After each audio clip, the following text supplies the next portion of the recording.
حضرت عبداللہ ابن مسعود رضی اللہ تعالی عنہ بیان کرتے ہیں، رسول اللہ صلی اللہ علیہ وآلہ وسلم نے فرمایا، سچائی کو اختیار کرو، کیونکہ سچائی نیکی کی طرف رہنمائی کرتی ہے اور نیکی جنت کی طرف رہنمائی کرتی ہے۔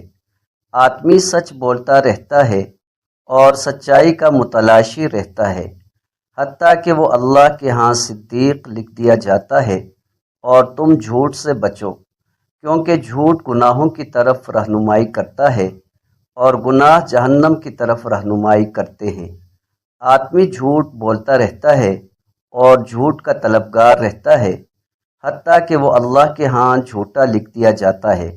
اور مسلم کی روایت میں ہے، فرمایا، بے شک سچ نیکی ہے اور نیکی جنت کی طرف رہنمائی کرتی ہے، اور بے شک جھوٹ گناہ ہے اور گناہ جہنم کی طرف رہنمائی کرتے ہیں۔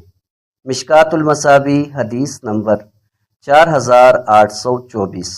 حضرت عبداللہ ابن مسعود رضی اللہ تعالی عنہ بیان کرتے ہیں، ایک آدمی نے نبی اکرم صلی اللہ علیہ وآلہ وسلم سے عرض کیا، اللہ کے رسول، مجھے کیسے پتہ چلے کہ میں اچھا ہوں یا برا؟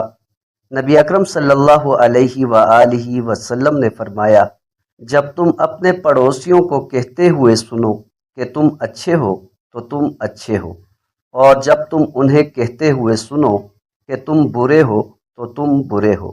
مشکوٰۃ المصابیح حدیث نمبر 4988۔